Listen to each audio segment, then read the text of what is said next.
Welcome to the USA Hockey Next Gen podcast, where the future of the game takes center ice. Join us as we spotlight rising stars, innovative programs, and the voices shaping tomorrow's hockey community. From first strides to big dreams, this is where the next generation begins. Welcome back, everybody, to the USA Hockey Next Generation podcast. I'm Lyndsey here with my co-host, Drew Shore. And Drew, how lucky are we that we get to talk to the absolute legend, rock star of our game, rock star of USA Hockey, Tony Granato. I'm super excited, and it's going to be fun to pick his brain on all the big events that USA Hockey has coming up. The Olympics are finally back with NHL players. We got the World Juniors coming up, and there's a ton of events I'm looking forward to chatting with him about.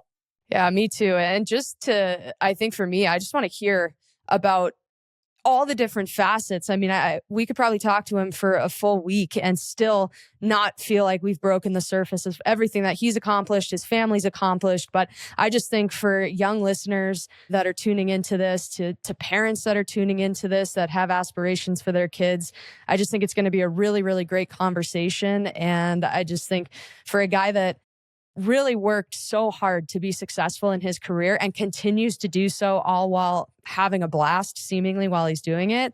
I just think that that's such a great role model for all of these people to look up to. And I can't wait to share this episode with people. I mean, he's played with some of the best players in the world. He's coached the best players in the world and has represented USA Hockey not only as a player, but also at the 2018 Olympics. So I'm excited to kind of hear his thoughts on a lot of things regarding development, how USA Hockey's been able to improve. I mean, I think when he started, USA Hockey might have been an underdog at some of these events, and now we go into every event as the favorite or co-favorite. So it'll be fun to pick his brain. Definitely. Well, before we get to the conversation with Tony, I think for any of maybe the younger generation listening to the podcast who's not super familiar with Tony or with the Granato family, we've got a quick video that we want to share just so people can really understand how amazing this guy is and how lucky we all are to be able to hear from him today. Let's check it out. I'm certainly not going to outmuscle a lot of guys because of my frame and stuff, but so I got to try and work extra hard to make up for my lack of size when I'm out there. Granato shoots, saved by Mason, rebound, score! Tony Granato, his first NHL goal! 13-year career, he tallied 248 goals and 492 points. Though his time on the ice may have come to an end, Tony Granato found a second life behind the bench. Early decisions, let's get them on their heels right away, boys. Let's get the puck in deep. After his experience in the NHL and as a college coach, 30 years after Granato played in the 1988 Olympics, he was named the head coach of the 2018 USA squad. It's been quite a lifetime in hockey for the undersized forward. Tony Granato represents USA Hockey. There's a lot of little kids that probably look up to Tony Granato, and he deserves to be in the Hall of Fame. A terrific career, terrific competitor. The passion he brought, he was a terrific ambassador. We are here with Tony Granato. Tony, so excited that you're here with us on the Next Generation podcast. Thank you so much for joining. Of course, Lyndsey, it's a pleasure to be here. Thank you for having me. Absolutely. So there are a million things we could talk about. Your career, whether it be playing, coaching, broadcasting, you've done so much in the game, for the game. But just when you reflect back on your career, what does it mean to you? And I guess, what are some of the things that you really hold closest to your heart when you think back to everything you've accomplished? Well, Lyndsey, thank you for saying that. I think you said something about me doing something for the game. The game's done something for me and for my family. That is the better way to look at it and phrase it. And I think that's always been kind of the good fortune that me and my family, because it's everything we've done in the game of hockey has been through the family, and it started when we were little, when our parents introduced us to the game of hockey, and it started with a simple Blackhawk game, and it turned into a bunch of kids, 6 of us, that became fascinated with the game, and that's all that was on our mind as kids. And our parents were gracious enough and understanding enough that passion was something that, established kind of our family values as we grew up. So I think that part of it alone is kind of the way I look at, I'm 61 now. And since I was 3 years old or whatever, 2 years old, and I got my first hockey stick, every day there's something that is hockey related, whether it's watching games, whether it's playing games, whether it's talking to family members about how their teams or their kids are doing in the sport. The whole, family connection revolves around the hockey and the spirit of hockey. So I think that part of it for me is kind of, I think it grows and grows to understanding how much the game of hockey has meant to me and my family, and the love for the sport is just as big now, if not bigger than it was when I was a little kid. We have some huge USA Hockey events coming up with the World Juniors, the Olympics this year. You have experience with USA Hockey at every level. So I have a couple Olympic questions for you. First off, what were you thinking cutting me from the 2018 team? I know what the bad coaching decision, right? And it's not I know that's a very good question from the standpoint, we had this huge committee of kind of, Jimmy Johansson led it. And then we had a bunch of scouts that were trying to watch. We had 120 players we were watching, and we were watching with, that was a year with the season starts, and all of a sudden you realize, hey, we got to pick an Olympic team here, but everybody's playing in all these different places. So we did a lot of scouting through video, and I relied as a coach of that team, I relied on those guys that were doing all of the groundwork. I was coaching Wisconsin at the time. We had Chris Chelios, we had Keith Elaine, we had Scotty Young, we had Ronnie Rolston on our staff, and all of us as coaches were listening to all this information, and we were trying to piece together a team. So I can tell you, you were really close. How's that? I actually was playing. That was probably the worst year I had playing in professional hockey. So that might not have been the wrong move. But I have a serious question now regarding the Olympics. There's a huge debate now on, do you pick players who are playing the best at the time, or how much do you value their overall body of work? And when people are talking about who should be on the team, who should be left off, how do you balance that with all your experience? Obviously, both Canada and the U.S. in particular, everybody's, focused on like, these guys should be on it. They have to be on it. They've been loyal Americans for a long time, but these young guys are playing better now than them. So what do you do? And I think Billy Guerin and Coach Sullivan in this situation, they were really close, and the team that they had in place for the Four Nations last year was the perfect base, and kind of, I don't want to say it was a tryout, but it was kind of a warm up for the Olympics on how great that tournament was. And then I think you can pick your base of your team of the guys that are the heart and soul of USA Hockey that have to be in your lineup, whether they're having good years, whether they're a little bit banged up at the time of the Olympics. There's certain pieces that have to be part of it. And then I think it's Mike Sullivan's job in particular, more so than Billy Guerin, is who do I want on my bench for crucial situations that I'm comfortable putting over the boards when the game's 1-1, or we're trailing 2-1, or we're in a physical game. He's got to be comfortable and have the confidence that, those guys are going to get the job done for him. Because ultimately, at the end of the day, they believe they can win. I believe they can win. The expectations are for them to, them in Canada to have really good chances to win. And they got to put the best possible team together to give them that chance. And so I don't think there's favoritism. I don't think anyone's going to fight for a guy just because, he was, I really like this guy. Let's get, and he's been good to USA Hockey. Let's put him on the roster. It's not going to be that. It's going to be who's going to give him the best chance to win. So it's going to be hard. If I was coaching the team or you were coaching the team, we'd probably all have a little bit different, guys on our bench when it comes time to the opening ceremonies. The one thing that we can say, and everybody says it, I was with Billy Guerin just last night. Whatever decisions I make, I know I got a great team and I got a great bunch of players that are going to give us a chance to win. And that goes to the depth and to what USA Hockey's done to build the pool of not just putting an Olympic team together, but putting an Olympic team together that has so many options of different ways to go, of different teams that could go in and win. And so that's just a credit to the growth of where USA Hockey is today.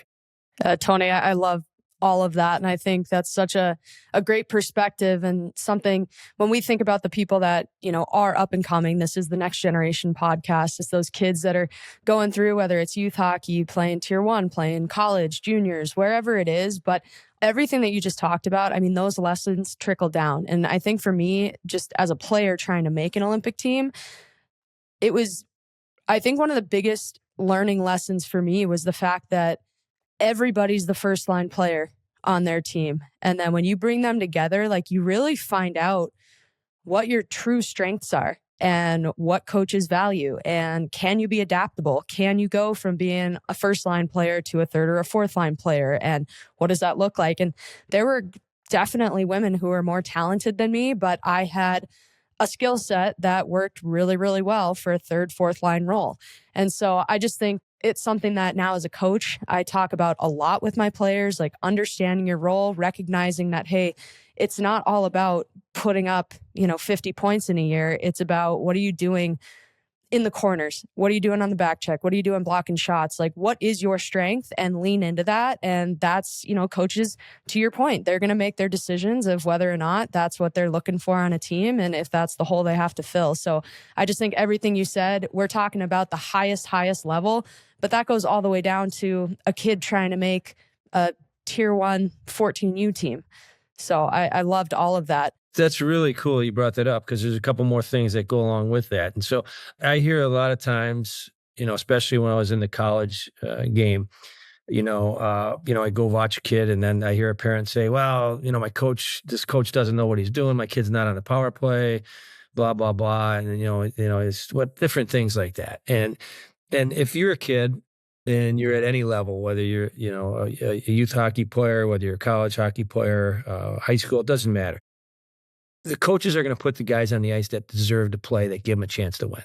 Every coach, when they're behind the bench, they want to win at every level. It is. And they reward the kids that are coachable, and they do the things that are being asked of them. And that's a fact, straight along the board. So Mike Sullivan's going to have some tough decisions, when he comes to the Olympics at the elite best level, and the most important games that, USA Hockey is going to have coming up in February. And he's going to have to decide, which guy do I trust that watched the pregame meeting this morning. He understands what the other team's going to do on the forecheck, so I have confidence in him to be able to break a puck out in crucial situations. So if you are committed to being a player that listens to the coach, that pays attention to the little details of what's needed and what the coach is asking you to do, guess what? You play, and you play a lot. And if you play a lot, you can show those skills off that you probably do have. So those skill guys that come to me and say, hey, coach, my coach doesn't play me enough, so I don't get a chance to score. And then I say, hey, do you pay attention to the little details that he's asking you to do defensively or without the puck or in crucial situations? Because if you do, guess what? He's going to put you on the ice a lot more. And I think that's really sometimes, you go, well, I'm a goal scorer, so all I have to do is score to get on the ice. No. That's the wrong way to look at it. So I think that's really good for young kids and kids that are trying to make it to that next level. Find a way to be adaptable to your coach to do what you need to do to be on the ice. And if you do that, guess what? More people are going to recognize those skills that you do have. Tony, I think it's important when you're looking at these rosters too. A lot of people, the rosters are expanded from 4 nations, so there's obviously going to be some extra spots. And it looks like there's a lot of guys who have the ability to play all over the lineup, might be looking at some of those extra spots. And we have a lot of kids who listen to this podcast. So what would your advice be for young players in terms of how many more opportunities they will get throughout their entire career if they're capable of playing a ton of different roles and in multiple positions? That goes to that same thing from a coach's perspective. And so last year's tryout for me of a player that becomes a automatic player, I have to have him on my team guy that Mike Sullivan had last year was Dylan Larkin. So Dylan Larkin's playing first line power play penalty killing in Detroit, playing 23 minutes a game, whatever he wants. He could play as many minutes as soon as he gets back to the bench, as soon as he's done breathing hard, the coach is going to put him on the ice for the Red Wings. He gets to this event and he's got the Chucks and all these other skilled players that have to play big minutes. And all of a sudden he's down to 14 or 15 or 13. He's not on the power play. They're asking him to kill penalties. They're asking him to take faceoffs in D zone. What does he do? He goes out and he blocks shots. He dives in front of whatever he has to do to break up plays. He plays a perfect defensive game. And now he becomes maybe the most valuable piece on that team in Coach Sullivan's mind, because he goes, I got all these skilled guys here. Who's going to do the dirty work and do the work that needs to be done so we can win the game? I think that's a perfect example of a guy understanding that hockey is a team game. And there's going to be certain teams you're going to be on that somebody's better than you at a certain thing, that he's going to take that spot. So I'm going to give you the perfect example. In college hockey, Cole Caulfield comes to my team as a freshman. He's the greatest goal scorer in American hockey history through what he's done up until that time. He was at the development team. He broke Kessel's, Kane's, Matthews, all those records by not just one goal, but by like 30 or 40. And so he comes to our program, and yes, he's going to be on the first power play in the shooting position because he's better than everybody else in the world at that. So if you were on the power play the year before, or that was your spot, or you think you would be on the power play, guess what? There's a guy better than you now. So, but if you want to be on the power play and you want to become a better player and more versatile, find another spot, do something different, be a net front guy, be a guy that's going to be in the pocket, be a bumper guy. And so that's a perfect lesson for kids too. You don't have to be that guy that you think you are. You can be other important pieces that are just as valuable to your team, to your coach, and it's going to help your development and your growth. So when you get to that next spot and the coach says, hey, have you ever played net front on the power play? He goes, no, I don't play net front. I play the shooter on the one side. Well, you're not going to be on our power play then. And so I think that's the mentality of those players that will give everything that they have and are smart enough to realize that I just want to be on the team. I want to be on that bench. I want to be on the ice at some point. So the more you can do and the more well-rounded and adjustable you are, the more opportunities you're going to get. I'm laughing because I got a kid like that on my team right now. D1 commit, and she loves playing strong side on the left flank, lefty. I'm going to cut you off on this really quick. So Sidney Crosby and Evgeny Malkin, I was assistant coach in Pittsburgh. And I remember talking through the PP meetings at the start of the season. I was running PK, so I wasn't running PP, but I've been on all the meetings, and Sid's got to be over there, and Gino's got to be over there. And I said, you know what? I said, I'm the penalty killing coach, and if Sid's always in that same spot, when I give my PK meetings and I'm coaching against him, it's not going to be easy, but it's easier for me to have my penalty killers know what's expected of them. But if he moves around and he's all these different spots, and I got to explain to the defense and the forwards, hey, when Sid's over there, you got to do this. And when he's over there, you got to do this. Guess what? Sid becomes a much better player because everybody has to think now, where's he at? And they're looking around the rink. And so we used a little bit of that philosophy on just explaining to our team in Pittsburgh how we could become a better player, a better team when you guys can each be interchangeable. And I think that's what you're seeing, and you've seen that growth in probably the last 20 years, where Austin Matthews, when he's on the power play, he's not just a flanker on the right side. He can move around and be in all the different spots, and how that affects the penalty killers and how that polishes up his skills by being in those different spots makes him even a better player. She literally turned back to me at one point when I was like, no, I want you to play on your offhand. And she's like, I can't. Then learn how to do it. Exactly, right? I'm like, oh, you're going to be a D1 hockey player and you're telling me you can't catch a pass on your offside? Like that's that. So I think the worst thing a kid can ever say to a coach is I can't. So that's a lesson. But all of that is just it's so accurate. And the one other thing I was going to touch on is like everybody wants to make it to the pros. They want to make it to the Olympic team. Well, by then, it's so outcome driven, right? Like you're there to win. You're there to, in some cases, you're playing for a job. Like that is what the mentality is. I think kids and parents so often forget that it's such a gift to have a full season where the whole point is the process and the development and the learning and the trying different positions and figuring out how you can adapt your game. And I think all of a sudden kids get to the pros, and if they haven't learned how to do that at a younger age group, it's really tough. So I just encourage parents and kids. I'm like, embrace the process because it's not going to be like this forever. Yeah. And always remember one thing. And this is the thing that I try to, and I always tell myself, I said, the reason we play the game is because we love the game. Simple as that. all the other stuff, if you play the game, and every game when you go to the rink and you're as excited as you were when I was a little kid and playing in my basement with my brothers and sisters, those games were just as meaningful to me as when I played pro hockey or college hockey, because we were playing the game and it was the thing we wanted to do. We just wanted to play hockey. And, sometimes you get caught up in the thing, okay, well, it costs a lot of money to play hockey, so you have to produce, or you have to get better. If you play the game because you love it, you will get better, and things will, grow into, getting different opportunities in the game. But if you put pressure on yourself, or you think, okay, I got to make it to Division I, or I got to make it to pro, or I got to make that next team, the game becomes more difficult for you. So always keep the fun of the game and the love of the game in it, and hockey will take you to really good places. Tony, that's something Lyndsey and I have talked a lot about on here that I think is really important for young players. Is you see a lot of young players who, some of them are willing to put in the work, but some of them love putting in the work. And I think that there's a huge difference kind of between that on an everyday basis. And you've coached some of the best players in the world. You just brought up Sidney Crosby and Evgeny Malkin, but can you just speak on that a little bit? How, from what you've seen, just like the love for the work being much different from some of those elite players?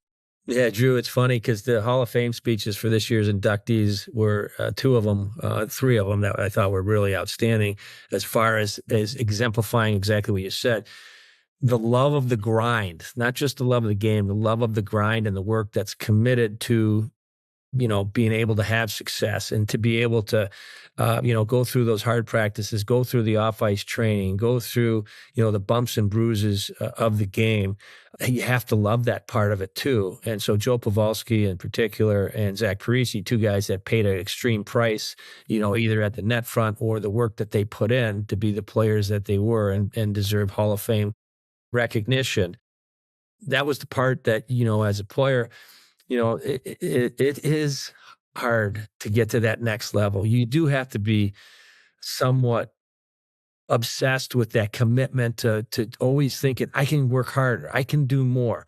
And if you go into a game or to a tryout and you knew you committed to doing everything you could to be in the best shape you could, to be in the right frame of mind, to have taken care of yourself and your body as far as done the right things nutritionally and got your rest and you did the right workouts, you should be confident and you should be proud of yourself whether you're making it or not, because you gave yourself that best chance.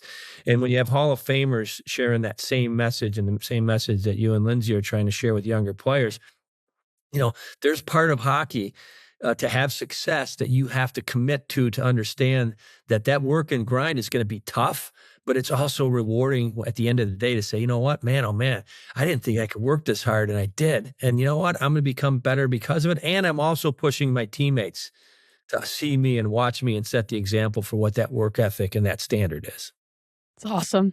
I have a question about your family. This is your podcast. Let's be very clear. But as a young as a young female player, especially, not to take anything away from your brother Don, but I want to ask about Cammi a little bit, because she was the face of women's hockey. She was the absolute trailblazer. And for me, I mean, when I was born in Arizona, there were less than 30 girls playing in the entire state. And that's ages like 6 all the way up through 19. It was very, very small. So when I hear women from your guys' generation talk about it, it's one of two things usually. And I just want to hear your perspective. It's either, yeah, my brothers played, so I played, or it was my parents didn't let me play at all. So for her, as her brother, did you guys think, did you and Don think twice about her playing with you guys? Or was it just like, yeah, this is normal, she can play, so we're all playing? Lyndsey, I mean, I'm glad you brought that up too, because I watched Tara Mounsey yesterday with her speech on her induction and the obstacles that she had to come over or overcome to become a women's player, because back then women's sports wasn't in what it is today, and fortunately it's grown to what it is. We got professional leagues, we got all these opportunities for women in our game from USA Hockey that's given them national tournaments, international different places to play. The growth of USA Hockey, it's just been a beautiful ride to watch because there were not girls playing when my little sister and my brothers and us were playing in the basement. There just weren't.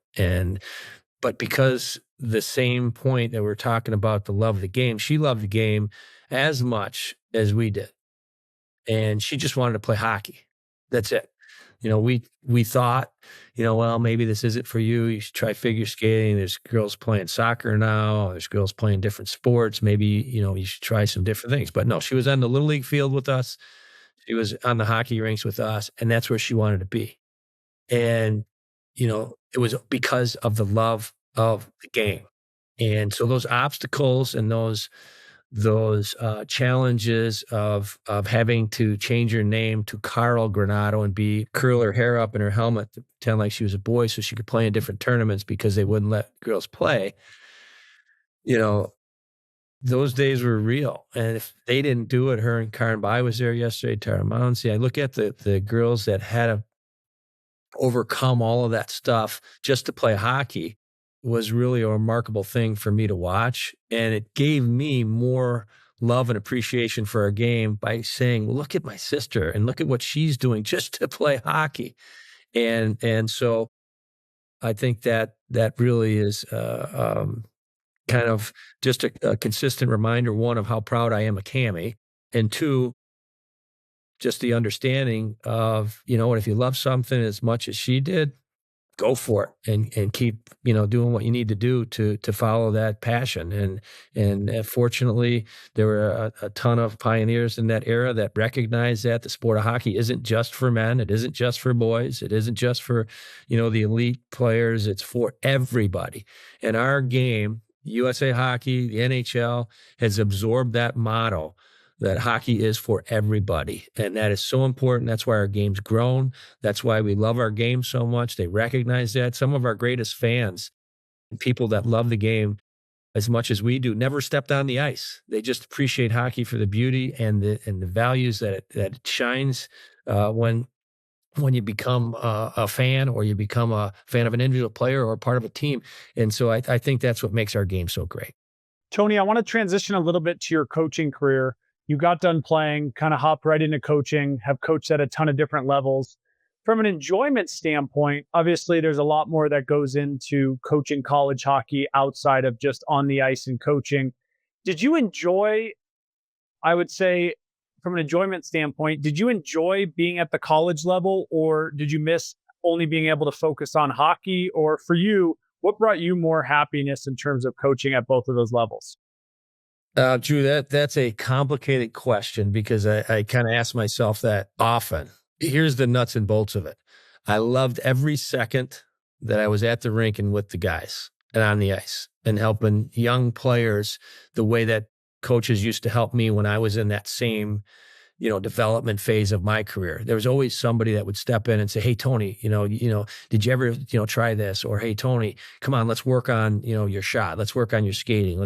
I had so many people that I benefited from that gave me different ideas on how to improve as a player. And that became very rewarding for me to have that opportunity to do what people did for me, hopefully helping them in their careers. And so the other parts of the hockey in college, the administrative stuff, the stuff that you had to deal with, probably 10 out of your 14 hours of college hockey coaching, I didn't really enjoy as much as I thought I would.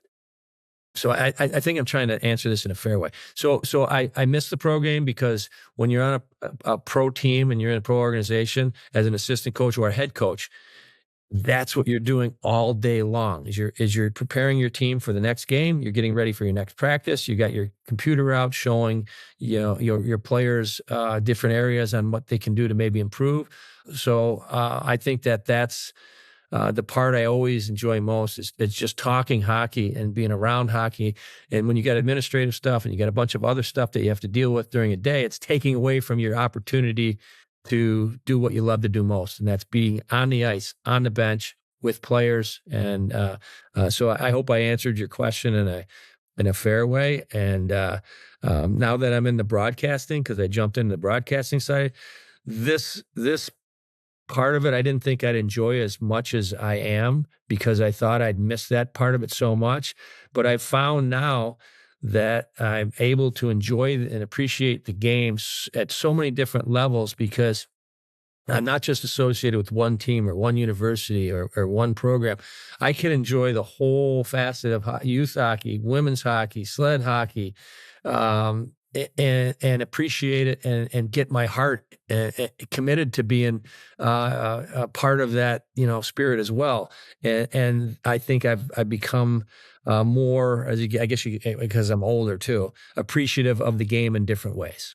That's awesome. Last one for me, Tony, is just, you kind of hit on it throughout the discussion, but when you think about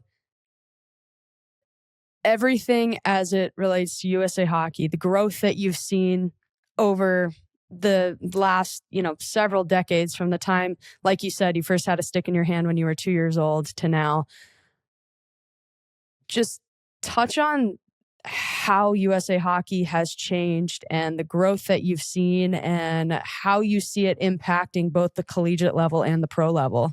Yeah, I think the one thing I became aware of, and this wasn't yesterday, it wasn't last year or less, is the volunteers and the people that give everything they can to the game of hockey, into the development, to the growth. I'm going to mention Jimmy Johansson, who was my teammate in college, that was our GM in the Olympic team in 2018 that passed away.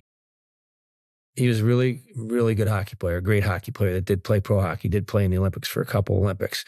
But when he was done, he went straight into figuring out how to make our game grow from a USA Hockey standpoint. And along with Pat Kelleher and John Van Beesbrook and Dave Fisher and everybody, Dan Brennan, everybody at USA Hockey, their commitment to the growth and giving opportunities to the next generation of players and making our game more enjoyable, better, more opportunities.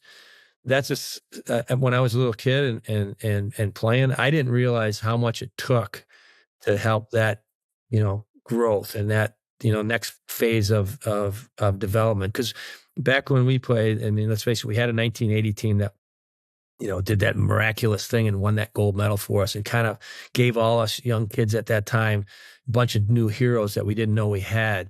And there was a big spike on kids wanting to play. But the volunteers and the people that committed off of the ice to the growth of our game, the NDTP, the youth hockey model of all the little things that they've done in the different regions and areas to grow our sport. That's the part I really begin to, just want to say thank you to and really become more aware of all of the volunteers and the people that have helped our game grow to where it is today. And yeah, winning's important. Yeah, USA Hockey being as good or better than Canada or Sweden or Russia when we do these international tournaments is important. But it's become a sport that is so well respected. It doesn't just happen in the cold areas of our regions anymore. It's a national sport in the United States that you can go anywhere and people are talking and want to talk about how great hockey is to be a spectator or be a participant of. And so I think that's just a good way of summing up really what USA Hockey is today. It's become a beautiful thing, and lots of people along the way. I mentioned a few of the names, but there's so many volunteers and people that have given their love for the game of hockey so much to helping our sport grow. Tony, you've made a seamless transition into broadcasting now from coach. It's been fun watching you. That's not quite true, Drew. It's just a struggle, but I love it. Yeah, I wanted to ask, for a lot of fans and just players, what is the biggest challenge of, because you've played hockey at all levels, you've coached at all levels. It's a little bit different when you're standing there either nitpicking a decision or a play or talking about certain players. What's the biggest challenge for you right now behind the booth? That's funny. EJ Raddick and I, who are doing the World Junior Tournament coming up, it's learning the pronunciations of names. So when we're doing a broadcast, the mom back home that's watching in Sweden doesn't hear her kid being called a different name.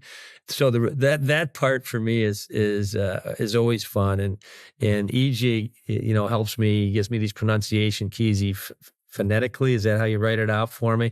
I'm not smooth with tongue, so to speak, when I am, especially in the translations of names. But really, what I want to try to do in our broadcast is, one, share how much I love the game, and also to appreciate the skills and the work ethic and the all of the special qualities that our game has to offer. Just try to share some stories and experiences that maybe I've had either as a coach or player that I can bring to the fans or the people that are watching. I think that's always a goal going into a broadcast. What can I share with the audience? Something that they didn't know coming into that game or broadcast. And that's kind of hopefully what I'm able to do, but I'm still a rookie. I know that there's still a lot to learn. And just like as a player, the more homework you do and the more you watch others that are so good at that position in the broadcasting side of things and learn from them. It's kind of the same, and it's actually kind of exciting. That part of it is trying to learn to get better and hopefully, hopefully the fans that do watch our broadcasts get something out of it. As a former broadcaster myself, hopefully one day I'll get back in the booth, but I completely agree. The names are always the challenge. And that was the nice thing about being the analyst, though. You could just kind of lean on your play-by-play to say it first and then be like, okay, I'm just going to parrot that. But it's definitely tough with all the European names. But Tony, this has been absolutely amazing. We so appreciate your time. We know you're a very busy guy. And I think just the lessons that you've been able to impart for, I'll speak for myself, for me, for Drew, but obviously for all of the parents and players and coaches who are listening to this has been so valuable. So I just thank you so much and wish you the best of luck in all of your future broadcasting endeavors. It's really, really fun to listen to you, watch you, and just excited to see how the entire Granato family continues to crush it for our game. Yeah, Lyndsey, I appreciate that. Drew, thanks so much. Appreciate the opportunity, and it's always fun. And as a USA hockey player, so this is something I think that lots of players that have grown up in the United States and have that passion for. It's always nice to be able to share stories about what USA hockey means to you, because a lot of times that gets lost. We watch NHL games all the time, and there's great American players playing all over the place, and you don't identify them as USA players that grew up in the different areas. But I know when Patrick Kane represents USA, or Joe Pavelski, or Zach Parise, and you get an opportunity to say, I'm a USA player, just like all these Olympians are, all these World Junior players are.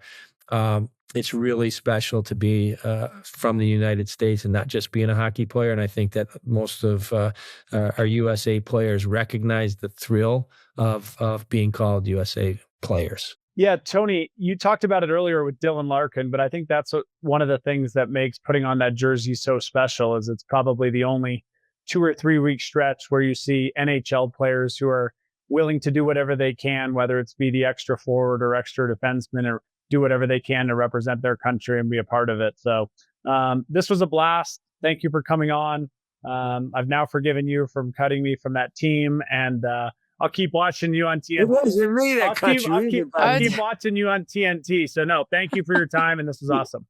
Of course, you guys. Hey, good luck with the show and everything. It was a pleasure being on, and we had a lot of fun today. Thank you. Awesome. Thanks, Tony. Drew, what an amazing conversation that was. That was so much fun. I think we could have gone for like 2 more hours just talking shop with Tony, and such an experienced guy, whether it be his playing career, his coaching career, his broadcasting career. Just so much fun. And I loved the fact that it all came back to just that appreciation of him as a little kid having the opportunity to be able to play, and acknowledging now everything that it took on the USA hockey side to allow for him to have the opportunities that he's had. Yeah, it's been amazing. I mean, I don't think there's many people in hockey who have played at the level he did, coached at the level he did. Now he's broadcasting on it. And I think that one of the things that really stood out to me was just, especially with his sister and all the success she's been able to have, is just how much love for the game they had at an early age. And obviously he talked a lot about how important that is, because if you don't have that, it's very hard to be successful within the game. Yeah, it can be a grind. I mean, you know it, I know it, whether it be a player showing up to practice, doing the lifts, or even a coach. I mean, just when I was working in the NHL, seeing those coaches just grinding on their computers, cutting film right after the game. It's so much work and all the travel and everything that goes into it. And if you don't absolutely love it, you don't survive in the game for the amount of time that he has and his family has. And so I just think there's such an example of what love of the game can do for you, whether it be just personally, with your family, professionally, and just such a joy to be able to talk to him. And I think it's a good reminder for all of us that at the end of the day, this is a game, and the more fun we have, the longer we're going to be in it. Yeah, I love talking to him about the Olympics. And it was cool to see that he's going to be on TV doing the World Junior Games. And it's going to be a huge month for USA Hockey, or 2 months here coming up. It's going to be extremely busy. And I think just, talking to all the different guests that we've had, whether it be Tony or Declan or Annie Cammons with the PWHL and all the women's players that are gearing up. I mean, it is like the entire body of USA Hockey is all getting fired up and ready to go. And I think that trickles all the way down to the little kids that are excited to watch their national teams compete on the greatest stage. So it's going to be a fun lead up to February. And obviously we got the World Juniors here on home turf before that. And just going to be a really, really wonderful time for USA Hockey and for hockey players all across the country. Yeah, and I'm super excited because next week we're having John Van Briesbroek come on, who's going to be running the USA Hockey World Junior team. And it's going to be an awesome episode, and hope you guys can check it out. Thanks for tuning in to the USA Hockey Next Gen podcast. Be sure to subscribe, share, and follow us for more stories that inspire the future of the game. Until next time, keep skating forward and growing the game one stride at a time.